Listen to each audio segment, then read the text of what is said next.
doesn't mean you get your medical history. You might get what they provided at the time that you were relinquished. But after 20, 30, 40, 50 years have gone by, and the person who relinquished you was maybe 17 or 25 years old, a whole lot of things might have shown up in the meantime. And so this is a great place for empathy from the outside world. And I really appreciate that point, Mary Kay. What else? Other thoughts on this before we move on to kind of our next segment here? That was a good point about the medical records, because a lot of people don't understand. When you're adopted and you go to the doctor and they ask for family medical history, you have to put not applicable, I'm adopted, you know. And of course now, you know, since I was reunited and I learned some things, not everything. And, you know, I didn't meet my birth mother. She was already deceased. So I met my birth father, eventually met a half brother from my mother's side, and some other family members on both sides, but because my birth parents divorced, okay, but there's some things that seem to be more lifestyle related that I've decided now when I'm not going to put my family medical history because they tend to fixate on that sometimes. Yeah, my birth father died at age 45 of a heart attack, but he'd been smoking since the age of 10. And if you've seen the show Mad Men, he was the Don Draper of Minneapolis. So definitely some lifestyle issues there. Rich, hi, Barbara here. Hey, Barbara. I just wanted to say that when I was in my early 30s, Eric was born when I was 21. I was losing so many family members to heart attack. My brother died at 41. He had his first heart attack at 38. A female cousin at 35. I mean, it was just on and on. There was this horrible thing. So I wrote to the county, Lucas County in Ohio, where that handled the adoption, and I sent them medical records, medical information, said, would you please get this to the adoptive family? When I found my son in 1989 and his adoptive mom called me, I found out they never received that. And that should be almost against the law. That's criminal. They did not allow, never even sent that information. It was really disturbing, but he has everything now, but still, you know, because everybody was so young, you know, I was very, very worried. Very terrible history. So.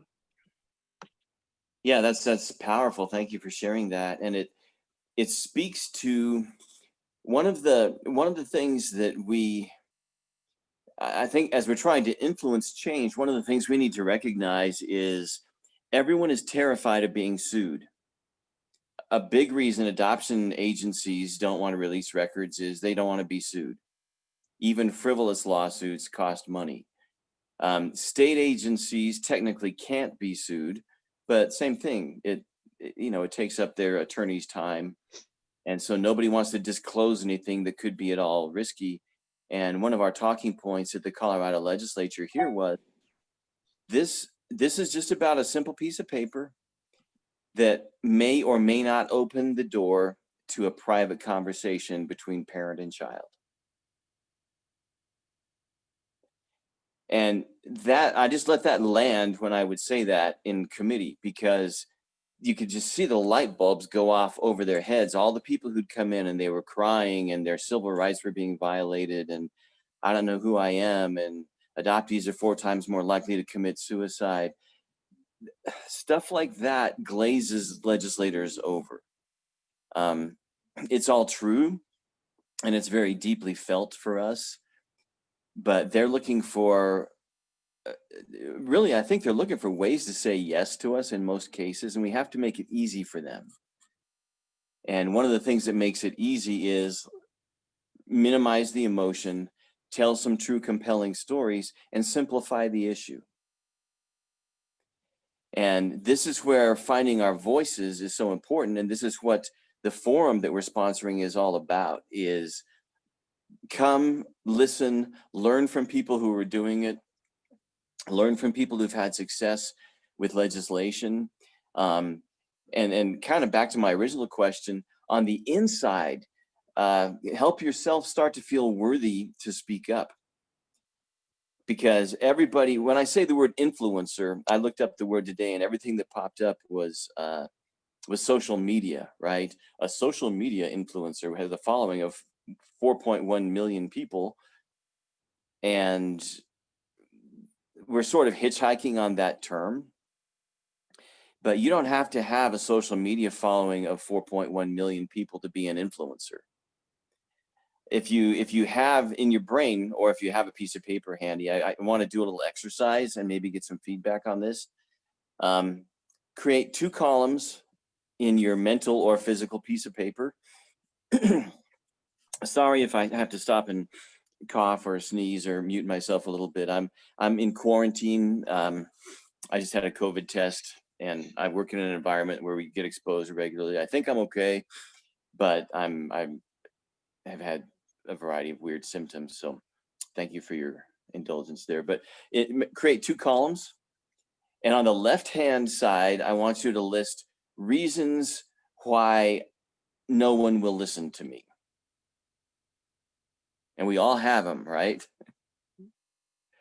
In my own brain, there's a part of me that's going, man, we've worked our butts off to plan this conference and nobody's going to come because I'm an adoptee and my voice doesn't matter and my ideas aren't important. That's not true because we've already had a bunch of people sign up, which is really cool. So your left column says reasons why no one will listen to me. And then in your right-hand column, either in your brain or on paper, say who is in my circle of influence and how can I expand my circle of influence? You've got family, you've got friends, you've got business associates, you've got your faith community, your religious circle, your spiritual connections. Maybe you're writing, maybe you blog, maybe you've got a Facebook page. Maybe you're starting a conversation with your legislator. But let's just take a minute and we're gonna kind of debunk the negatives. But what are the tapes? What are the voices that play in your mind about why nobody will listen to you? Go for it. Can I speak up? No, you can't. You don't have a voice. This is Lori again. I'm joking. Again, I don't know. I think it was back in '95, so before all the social media and everything. Indiana was looking into considering the state legislature at the time was considering opening up adoption records. Now, that did not impact me because my adoption records were in Colorado, but I lived in Indiana, and that's where my influence was.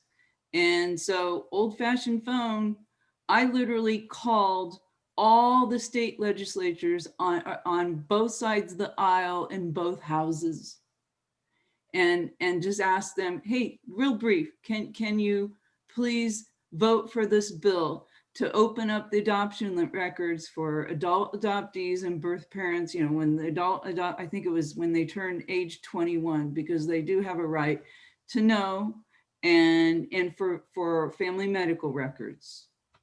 And the bill was passed. Nice. And were there voices in your head that you had to overcome? Were there kind of messages playing in the back of your head about why they might not listen, or fears about why you might be unworthy or rejected or that kind of thing in order to do that?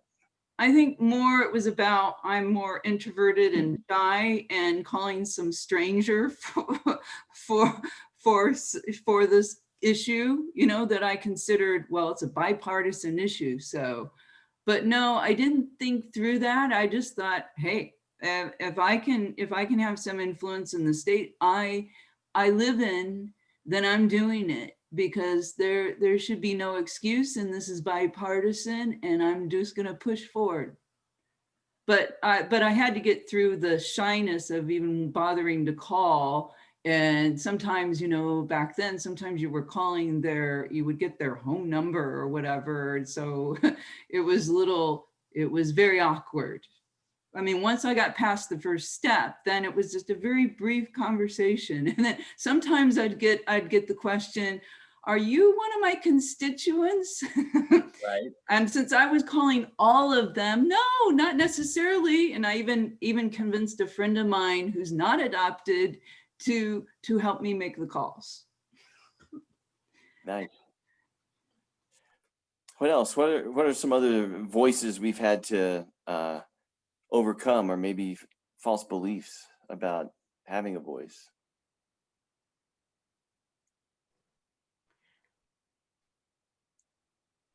I have an example. What I wrote down is sometimes the information I'm sharing or my perspective that I'm sharing is so different than the common narrative that everyone thinks, that no one believes me. I'm just an overactive, too emotional, ungrateful adoptee.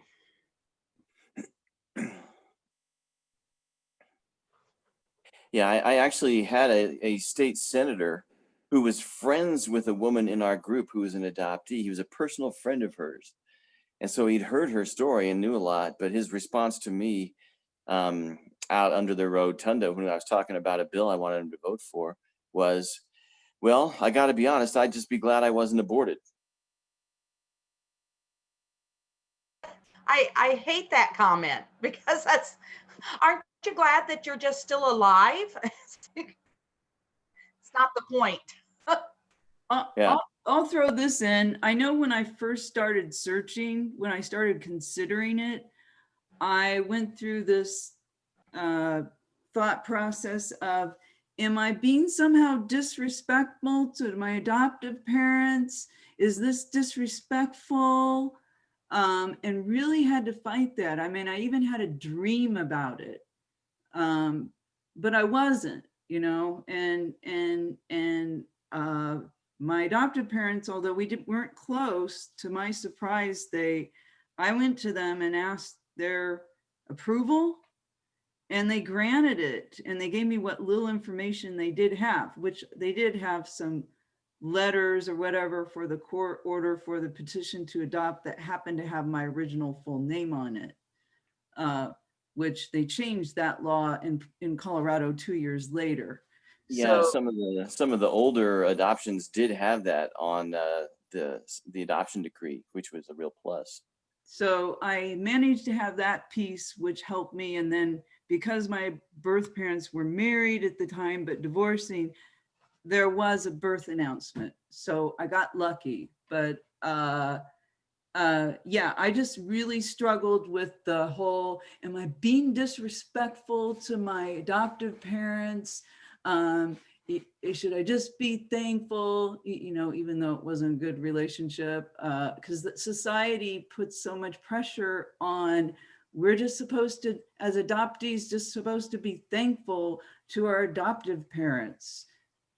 Boy, let's expand on that. Let's get some other voices on this, because adoptee guilt is real, right? How many of you have experienced it, and what do you do about it? How do you reconcile speaking your truth? Can you speak your truth and be a thankful adopted person at the same time? I say yes, but it's not always easy to reconcile. Paige, is that your hand in the air, or are you doing your nails, or what's happening? Are you wanting to say something?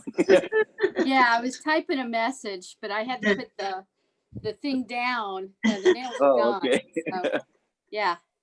So I'm going to type a message and send it to you if I didn't lose it. Nice. All I saw was fingers waving around. I know, I could see her nails, and I was like, what is she doing there? And I lost the whole message. Oh no, sorry. Well, okay, I'll just say it because that's easier anyway. Now, Yeah. the narrative I hear is well, you've had such a good life and so many blessings, so why would you even question it? Why would you want more? Or why would you even think to? And I typically say, well, it's not just about me. You know, it might be true. You know, I had a good adoption and all that stuff, but not everybody has, and I'm not thinking about just myself. Right. And there's just more to the adoptee perspective than people have ever considered before. I had a discussion at work this past week. We have and I don't know how to phrase it to not sound like I don't have an attitude, but it's going to sound like I have an attitude, but I don't. So, but we have it's diversity training to put it in a really simplified form. And one of the questions in our group, and they put us in little breakout groups from Zoom, was, to talk about how have you personally ever felt marginalized or discriminated against or not taken seriously when you thought you had a right violated of some sort. And so put me in a breakout room and I just say, hey, and I just start talking about it that, whereas, okay, I'm a privileged white female, but here's a thing that I'm not privileged about or have not. I am maybe now because I am in reunion. I got my records. I'm good to go, but there's so many people that aren't.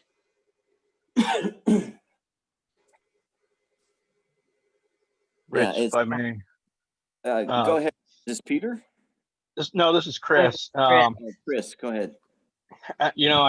It's one of the things I find very interesting, the difference between a late discovery adoptee versus an adoptee. I know that adoptees tend to feel that need to find or get approval. They feel like they're going to hurt their adopted parents more. As a late discovery adoptee, I don't feel that at all because, they've lied to me my whole life. So I can easily cut that piece out and understand that it's not about them. It's 100% about me as the adoptee. My biggest struggle or the biggest hurdle is just, when I've listened to you before and I love what you're doing, how you're making change in Colorado. My adoption was finalized in Texas, and I know there's amazing people working to make change there. This hurdle now for me is on an international level. What can I do? How can I make change? And when you think international adoption, it's not just my country, which is India, but you have all these other countries. So it's not about just making change internationally, but also from each country of origin, so to speak. Yeah. And that's a huge challenge because cultures vary and are formed and driven by different priorities and thought processes and views of family and views of infants and even the value of life. So I really appreciate that point, Peter. How do you break that down into manageable bites? So for me, the first thing, the Department of State recently invited all international adoptees to speak and share their voice. So I actually took part in that, and that's a good start, But then I see the biggest issue in terms of international is just getting citizenship for adoptees, and I think that's like the primary, the number one thing that should change. And that's the hurdle for me. Sometimes I feel like, okay, but my issue is getting pushed in the back burner, which I also understand it's not fair, but it's just how do you balance everything so that everyone's voice is, put on an equal and same plane. Yeah. Well, and one thing with the Adoptee Citizenship Act, and I've written and reached out to particularly our Colorado senators and congresspeople here, and got a nice letter back from my Congressman Ed Perlmutter, who I actually knew from way back when. He sat on the House Senate Judiciary Committee and kind of remembers me from way back then. But the challenge is, and I understand why it's not really being marketed heavily, but I've had a couple of people say, well, basically, if you don't commit a felony, you're not going to get deported. If you don't commit a crime, you're probably going to be okay. They're not hunting down adoptees and deporting them. It's flagged generally when people commit a crime. And I went and spoke to a group of government attorneys and pointed that out to them. And I just said, when you're sentencing or even considering charging someone, find out if they're an adoptee. because if you can reduce the charge to something that's not a felony, you really might be saving their life. And you shouldn't die for breaking a car window and stealing somebody's wallet out of it.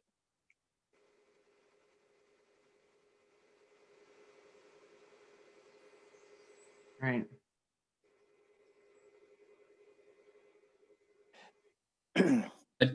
I just want to add something here at this point, just in response to the, international adoptees that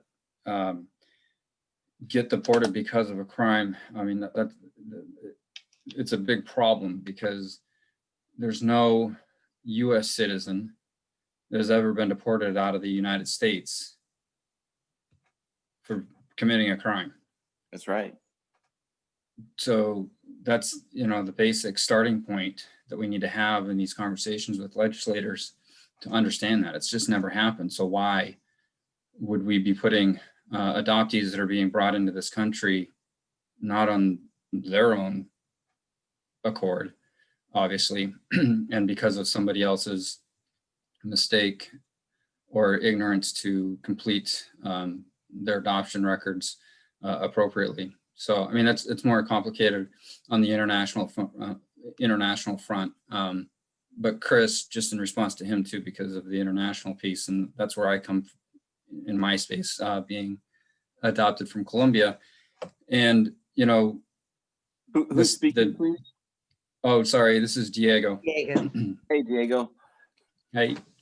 The international piece is really tough because we're really swimming up the stream, essentially, with the State Department that really wants to get back to promoting international adoptions. In 2004, the height of international adoptions was nearly 23,000. In 2019, that was just under 3,000. And they're having an absolute crisis over there to figure out how they can turn those numbers around, because they know that there's a business associated with that on that front. So the work that we tried to do last September when we went to meet with them turned out to be something that they were completely offended by, because the adoptees, international adoptees that were there, spoke out against the whole idea of doing international adoption and focusing more on family preservation and all that kind of stuff. So tough from that standpoint. But to speak to some of the other points that you were making earlier in terms of how do we approach certain things, we have to change the dynamic of not speaking from the context of how can we change it for ourselves, especially some of us older adoptees. I mean, I'm in my mid 40s now, but this has to be more about focusing on adoptions that are happening now and in the future. And we have to understand that the landscape of how adoption is happening today is way different than it was in the past. So much of it in the past was rooted in religion, as it is today too, but the more the shaming part that's associated with religion and, unwanted pregnancies and, women that were, shipped away out of shame and fear and all those kinds of things, that is what created legislation to drive birth certificates being sealed so that nobody could find them, because parents of these kids didn't want that to happen in the future. So that landscape has changed now. So we have to be approaching it much more differently. And there's a lot more people out there that are much more open to the idea and notion that of potentially open adoption and what that looks like and the importance. And there's this research that backs all this stuff up now, the importance of keeping the bond between mother and child, and however that can happen. And, through foster care, we see the damage that's done with multiple placements, and, their efforts, at least on a state level, are to try and get to reunification. I think the national statistic is like they're around 49% of trying to get the child back with their parent. Now, there's many dynamics where the child isn't safe going back into their biological families, and that's a whole nother situation. But the point is, we need to change the narrative when we speak to people, not about our experience in the past, but how it's going to happen for the kids now, because their environment's different. And then more organizations, even adoption agencies, are much more willing to hear our points of views and understanding us. And they're the ones that can actually help leverage some of the relationships that they have in some bigger places. I love that, Diego. And one thing that really has helped us here in Colorado is shifting the conversation. And this goes totally against a major narrative out there in adoption land. And I get it from a healing standpoint, why we want to elevate adoptee voices. But from an activist social change standpoint, I think the elevating adoptee voices above everything else has limits, because the thing that really caught legislator and policymakers' ears here in Colorado was when we stepped away from the adoptee rights drumbeat and started talking about what's good policy, what's best practice, what's going to generate the best outcomes, what promotes truth and transparency in adoption. And that's really what got us in the door with a lot of people who thought that we were just a bunch of selfish, whiny adoptees up until that point. And how you frame it, and what's the old saying? You catch a lot more flies with honey. And I've got a lot of sales background, and really activism is sales, right? You're trying to get people to buy into your ideas and sign on. Activism is not getting someone to understand your pain. That's a support group. And the public forum is not a support group. They're never going to get it in the way that we want them to. But instead, if we can frame this in terms of, you want good policy for successful outcomes, right? How do you say no to that? You like truth and transparency as opposed to shame and secrecy and child trafficking, right? And we need to start asking questions that get yes answers, instead of you don't get me and it's wrong and I've been violated and I'm miserable. All those things may be true, but if we're trying to generate influence, we have to take off our support group hats, and we have to put on our big girl and big boy pants and suspenders and hats, and start phrasing things in the language that policymakers and legislators respond to. Does that make sense?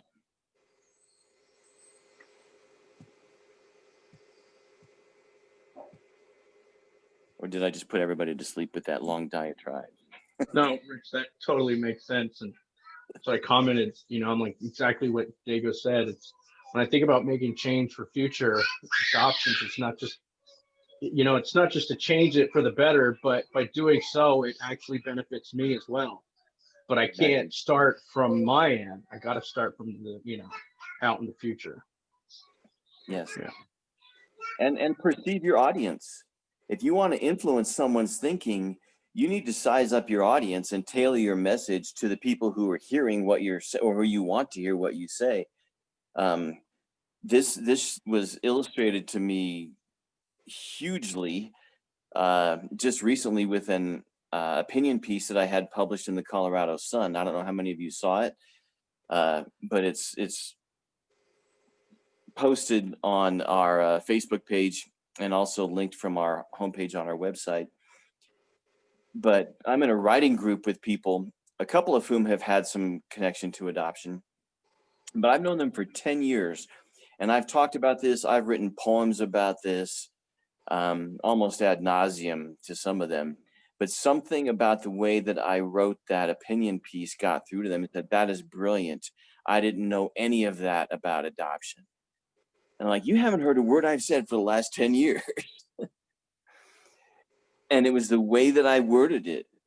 It was something had shifted that made it get into their brains. And I'm trying to understand more about what that is. Because if we want to make change, we have to tailor, just like in sales. You got to scratch the itch of the buyer. You might love all the wonderful features about whatever it is you're trying to sell, But if those features don't matter to your customer and you overlook the one thing that does matter to your customer, then you've missed them, then you've lost your customer.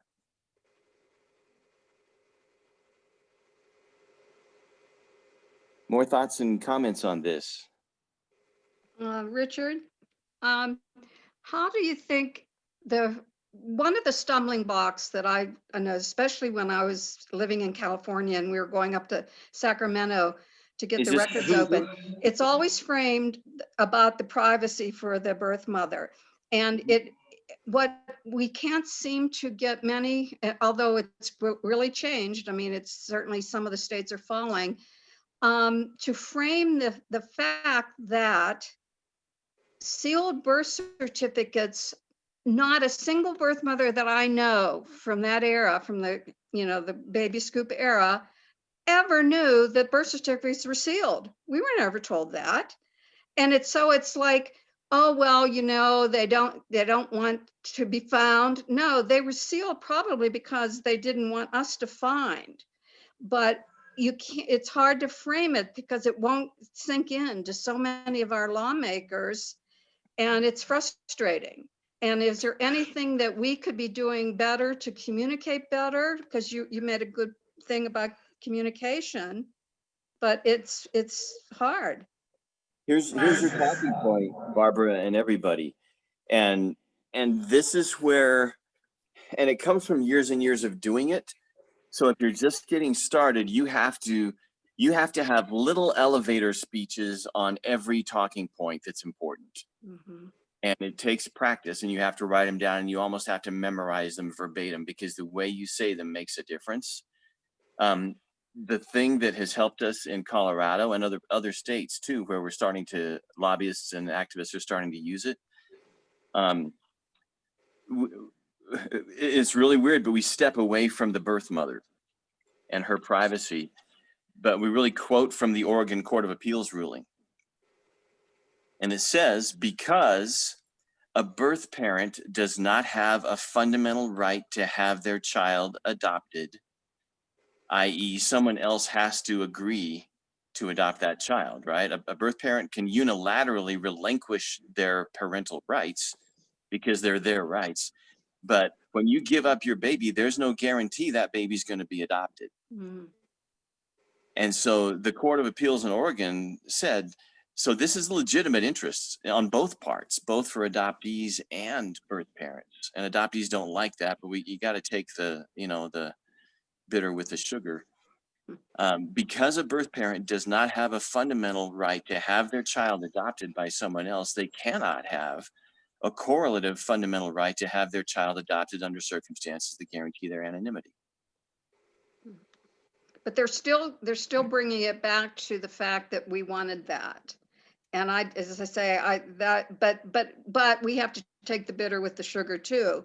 I mean, it'll always be that way. They will never, ever realize that really wasn't the case, but that's probably an argument that's not going to work. Well, and then the next step is, my response at the next step is, so that's a really great point. There absolutely were some women that wanted and still want confidentiality about this. Yeah. But let's note the difference between anonymity among the parties and confidentiality from the public. Mm-hmm. Can I add something to that? Yeah, real quick. I think Lynn has a question first, real quick. Okay. Lynn's had her hand up for a while. One birth mom in our group was great. Some of you might know Karen Kottmeyer, and she would get up in legislators' faces and she would say, stop hiding behind my skirts. My son passed through my birth canal. He's part of my privacy. Wow. And they would just about fall over, but she made her point. She's like, get out of my face. Yeah, no, I didn't want my name on the front page of the Denver Post that I'd given up a baby, but my son is part of my privacy. We share the same genetic code. All right. Oh, that's great. Part of my privacy. That's great. Gee. Oh, man. Go ahead, Lynn. What were you going to say? I think Lynn has a comment.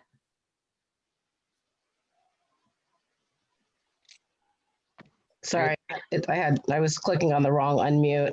Having technical difficulties. I did your exercise, Rich, and on the side that says reasons why no one will listen to me, it's blank. I think I came out of the womb telling people my opinion. But I have a long list for who is in my circle of influence. And I really started thinking about it. You know, I started writing publicly, and then that eventually led into speaking. But I think the most influence I've really had has been more one-on-one relationships. So I used to be the business administrator for a big church here in town. And once I got to know people, they were really willing to listen and learn about the birth certificate thing. And my husband, he's great. He tells everyone he works with, everyone he comes across, did you know adoptees' birth certificates are sealed? So it's like, you know, once you have that relationship, I really feel like people are more willing to listen to your viewpoint on it. And it's amazing how many people are like, wow, that's so unfair to you, you know, once they really get it. And you and I have seen that, Rich, when we've been at the national conference. You know, if you're not so passionate, so into your own right, like this is all about me, and it's more about, well, you know, this is how it is. These are sealed. This is why, and this is what we're working toward. And you just stay kind of calm and matter of fact about it. I think you do get a lot farther, and I've learned a lot of that from you, just working with you. So anyway, I just wanted to throw in or tell you I did do the homework. And one other thing on my list of people of my influence, I know 2 legislators. One of them used to be my boss, and she just won an election here. So it's like you never know who you're going to connect with that's going to be in a position to help you at some point or listen to you. That's really powerful. Thank you, Lynn. And as I've gotten to know you, I'm not surprised that your left column is blank. I think that's awesome. I'll take that as a compliment. It is. It is. Because there's an element of this where you kind of just I try to be friendly and bring it up with almost everybody I meet, because you just don't know. Some of you who see my Facebook page, every time I fly, almost without exception, I sit next to somebody with a connection to adoption. You know, coincidence, the universe, God putting me next to people who need to talk to me. I don't know, but it just in a friendly, casual way. What are you doing? Where are you going? Oh, I'm on my way to a conference. Oh, what's the conference about? Adoption. Oh, cool. Yeah, I'm on the board of a nonprofit and blah, blah, blah. And away we go. Somebody has an adoption story. And I try to make it conversational, kind of like you're saying, Lynn, that it's not, I'm on my way to an adoption conference and we're going to dive deep into the oppression of adoptees and the injustices of society and everything that's wrong with it. Yeah, you just lost your audience, right? Because again, it's going back to, what does this person know about this topic? And what can I do to gently open the door and educate them? You know, companies have hired people now to promote their products by going into bars and striking up conversations with people on a bar stool. And they're called influencers, right? And I start to think about that. What if we had thousands and thousands of people just having little calm, quiet conversations about, hey, did you know this was going on? And well, hey, who's your legislator? Maybe you want to give them a call. It's really an important issue. I really appreciate that. More thoughts and comments. Hey, Leanne, I like that. All over the globe.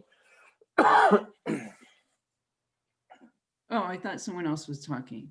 I just wanted to throw this out. So when I was doing all the reading, there was a book, I cannot remember the name of it, that I read back in the early 90s when I was searching. And it really opened my eyes. It was a couple, I think this would be helpful in these discussions because it's statistical and it's factual, and it tags on to, I think, Barbara's comments. So it's not just her. What I learned, okay, this was a book written by 2 psychologists that surveyed everyone in the adoption triangle from different walks of life all over the country, all over the US. So birth parents, both birth mothers and birth fathers, adult adoptees and adoptive parents, both adoptive moms and dads. And so they were dispelling all these myths that our society stereotypes and believes in. Okay. So one of the things I wanted to throw out there that was surprising to me at the time was like over 90%, like a really huge percentage of birth parents, including the birth fathers, want to be found by their child. And so the laws were not really written to protect the adoptee or the birth parent. They were written to protect the adoptive parents. That's just one thing I wanted to throw out. There's a number of other stereotypes and myths that our society believes in that are not right. Here's another elevator pitch soundbite that speaks to that point, Lori. One of the, again, something that has gotten people's ears to perk up and it lands well with them is when I say, you know, a lot of these laws were well-intentioned, but they were just short-sighted. And that avoids a comment that pits people in adoption against each other. I think it's a huge mistake when we start, and even though these things are true and we know they're true, but if we start pitting people in the adoption community against each other, rather than saying, hey, the whole adoption community supports truth and transparency. The whole adoption community does not want to see international adoptees deported after minor or major crimes, rather than saying, well, these laws were written for the adoptive parents. Well, technically they were to stabilize the adoptive family. But if we can say, you know, these laws, people generally, and I think it's true, generally speaking, people were doing the best they could with what they had. And the common social theories and psychological theories of the day. I don't think anybody set out to say, all right, how do we create the deepest primal wound for adoptees? How do we sever them from their roots and their culture? I honestly don't think that's what was happening. But if we can say these laws were well-intentioned but short-sighted, and now we need to go in and make the fix here. Now that we understand, we've got the history, we see the impact. There's always a loophole. There's always something that's a slippery slope that maybe somebody hadn't considered. That's what we're coming back to do, is really what's better, healthier adoption policy for everybody. Right, I agree. I think also in that book, it talked about adoptive parents were behind and supportive of their adopted child searching for and finding their birth parents, right? So I guess I think most of these adoption laws were made in the 1920s, 1940s, where the belief was to hide things, that hiding things maybe was protecting both the adoptee and the birth parent, when in reality it didn't really help that. I mean, that's my understanding, where truth and transparency is actually better than hiding things to protect. Yeah, the language in the Colorado archives behind the rationale of our law that sealed records in 1941 said that this will help stabilize the adoptive family. There had been a few sensationalized stories about birth parents coming back trying to claim the child. And what's the biggest fear of an adoptive parent? That they finally get this baby that they've been longing and praying for, and then somebody's going to come and take it away from them. And the way that we addressed that was, we said, you know, stable adoptive families are good and important. And so we understand that reasoning. The law was also written to help prevent coercion of birth parents to relinquish. And it was also written, it didn't really say much about the adoptees, just to give them a good home. It didn't really think about the adoptee becoming an adult. And that's the other powerful point is, and many adoptive parents are in this world. We have an adoptive parent group here that's opposed our bills for 15 years until their most vocal leader had an adopted son who took his own life.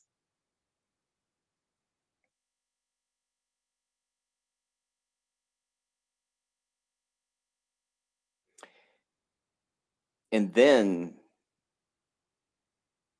she came back and said, I wish I'd listened.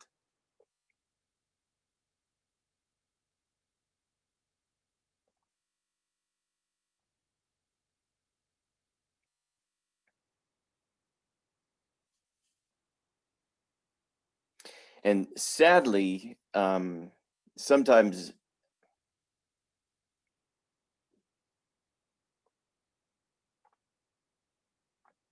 sorry.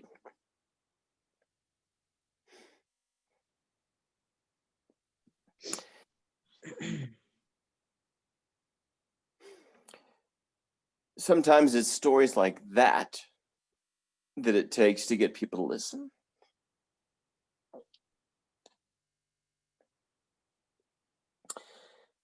One of our members, a male adoptee in his 60s, had been appealing to the Denver Court of Appeals, the Denver Juvenile Court, for his records because he had a number of health issues, including bladder cancer.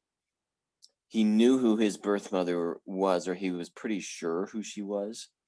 The Denver Juvenile Court had turned him down, saying everybody wants their medical history. This is not good cause. And so we had to appeal it to the Court of Appeals.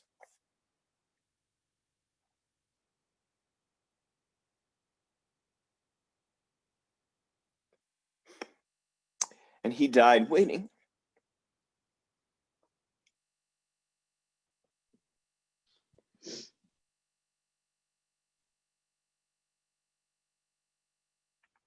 That shouldn't happen.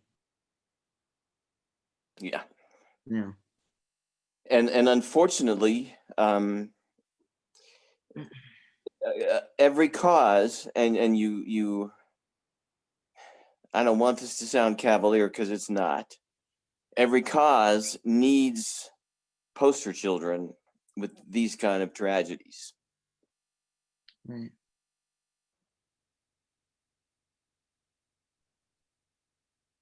Yeah. It happens all too often in every state. And the irony was the way that the Colorado law was written at that time, because we were in an incremental process. Once he died, his family was able to get his records.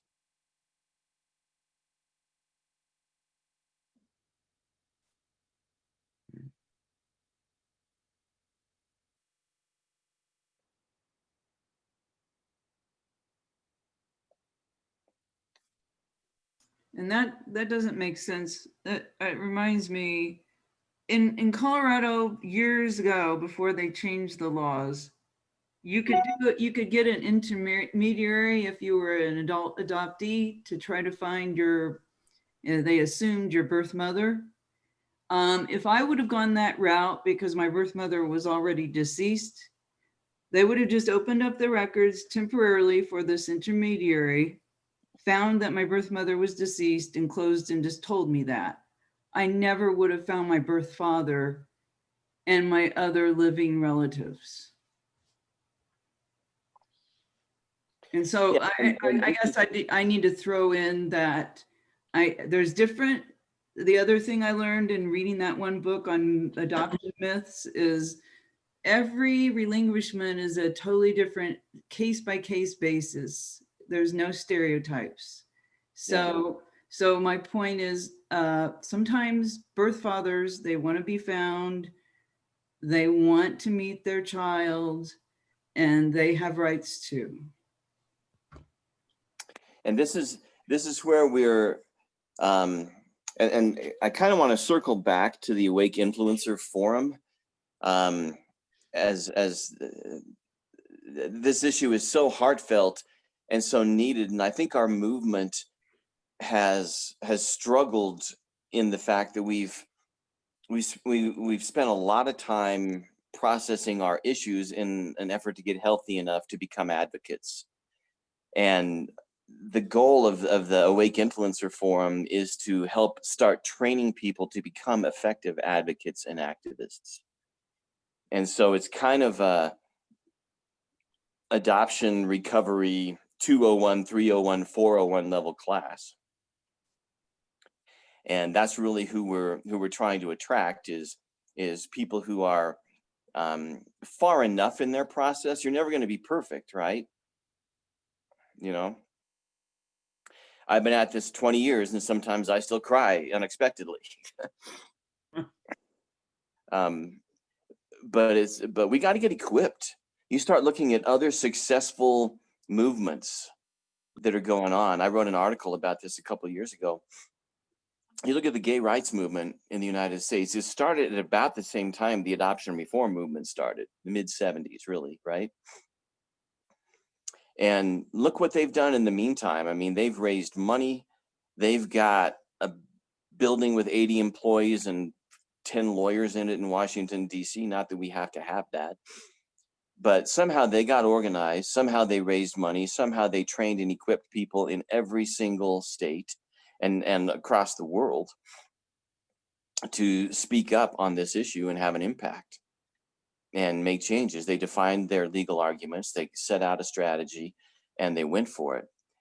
And it's interesting to me, and I don't mean this to diminish us, but we're still kind of so lost in our primal wounds and our infighting and our unwillingness to put our money where our mouths are, that, you know, we're cheering that the 10th state has just now gotten access to records.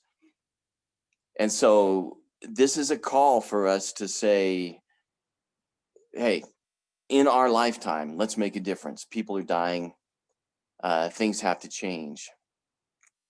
And I don't know, Jennifer, are you able to access the program from our website and pull that up? I should have thought to have it ready here. She's It's not. Jennifer. She's traveling tonight. She's not with us. I'm Marcie, here. can you Oh, get you're into still our here, website? Jen? I'm here, but I can't access it while I'm driving. Oh yeah, don't do that. So Marcie, if you can go to asrconline.org.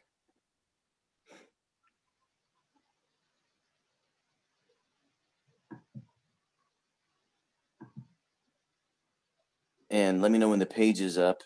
And I really appreciate everybody's comments. You're typing in like crazy, and I really appreciate the energy around this. And loving you guys working on the international adoptee stuff. I want to be an assistance in any way that I can. And there are several good groups really leading the charge there as well.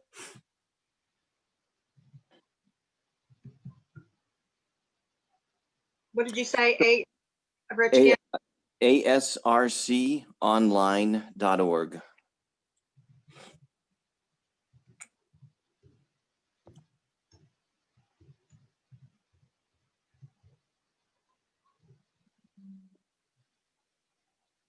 Okay. And then if you want to, at the very top, there's the video about the conference, and then there's a little button that says click details or get details. If you click on that. Let's see here.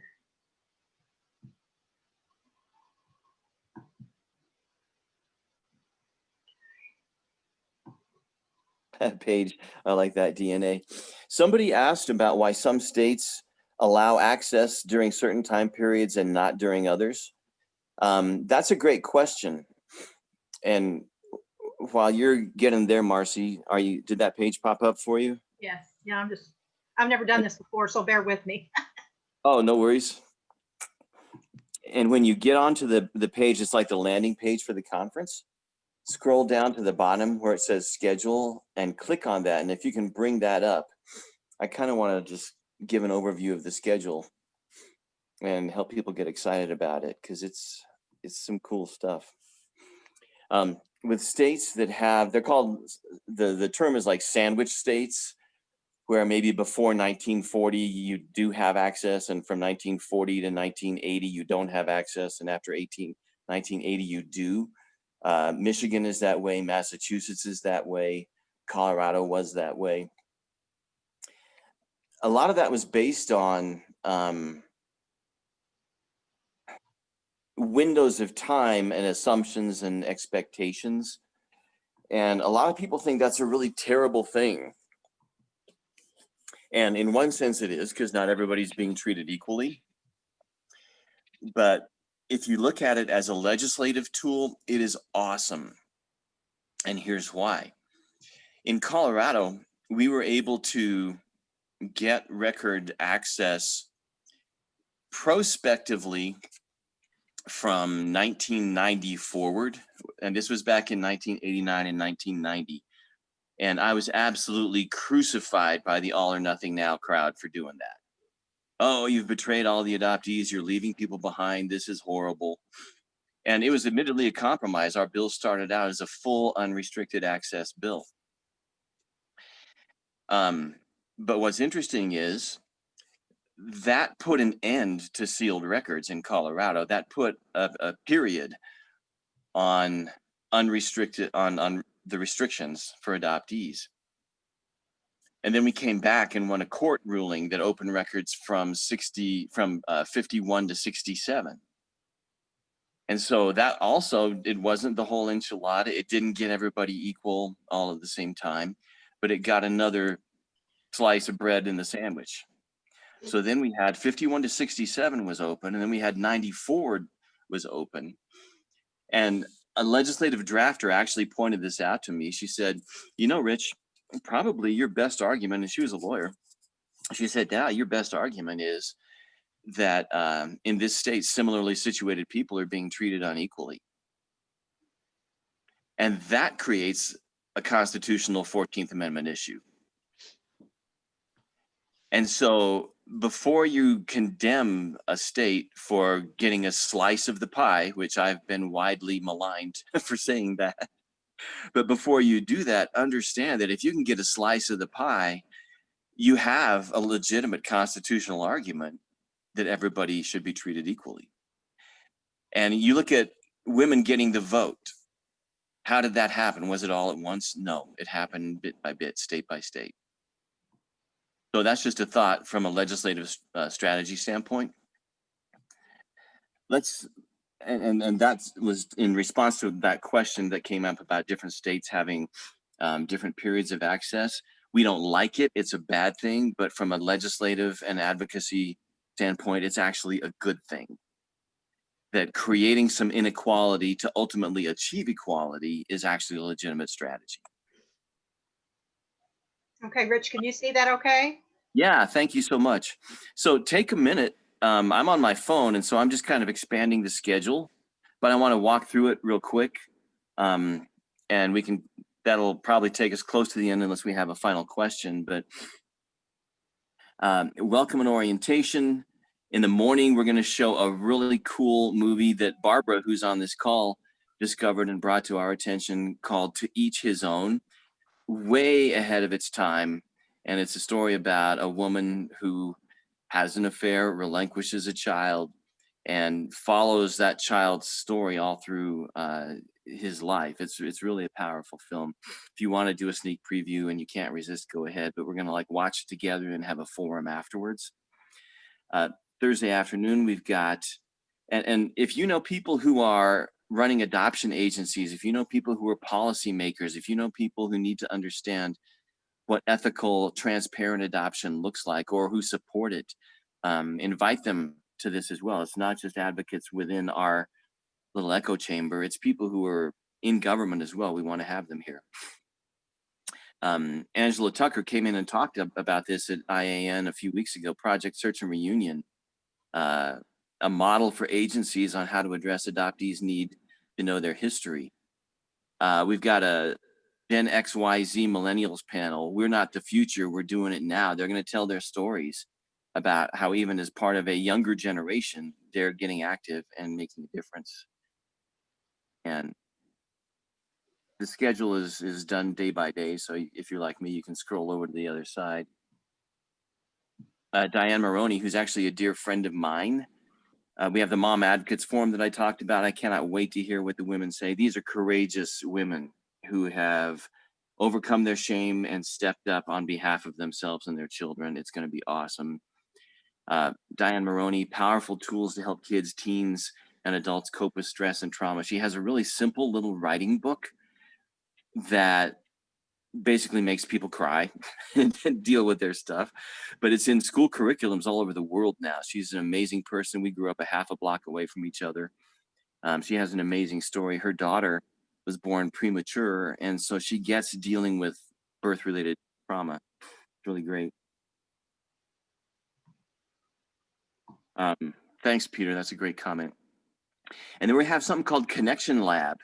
And the people who are doing the Connection Lab, a couple of them are adoptees, but most of them are not. They're in the corporate world, and they're just saying, how do we become better, more authentic communicators? And this first session is for everybody. There will be 2 smaller sessions, and by small, I mean like limited to 6 people each for an additional fee. So if you're thinking of registering and you want to be one of those small 3-hour Connection Lab workshops, get in fast because they're going to go quickly. Marcie, can we scroll up to Friday?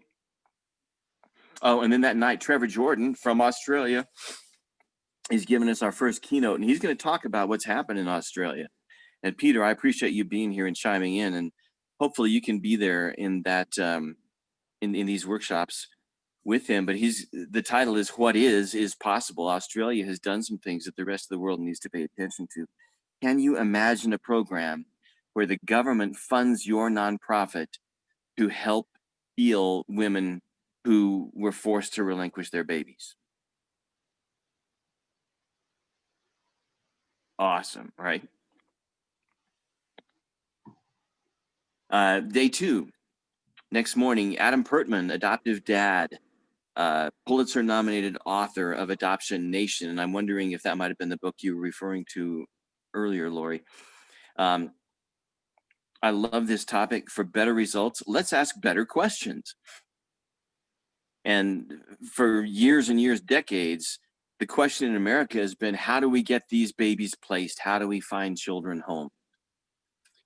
Well, that is another good but short-sighted question. Adam's talking about how do we have healthy outcomes, healthy ethical outcomes. So that's going to be a really powerful keynote. The Connection Lab workshop starts at that same time. You'll be able to go back and hear Adam if you're in the Connection Lab. Ron Neidham, those of you who know Ron Neidham, he is a widely sought after speaker. He's done some amazing keynotes. He's an incredible therapist who has worked with all members of the adoption community, talking about a taboo topic: faith, adoption, and reality. Need we say more, right? And then Lori Holden, who is here in our group, adoptive mom. She has written the book, The Open-Hearted Way to Open Adoption. If you know people, adoptive parents, particularly those in an open adoption, or again, agency people, state people, the post-adoption era, helping families navigate openness with or without contact. It's a complicated story. We want to believe that all open adoptions are happy with communication, and all birth mothers want to stay in touch with their kids, and no adoptive parents will just take the kid and run away. But it's a complicated story, and Lori really has a great perspective on that.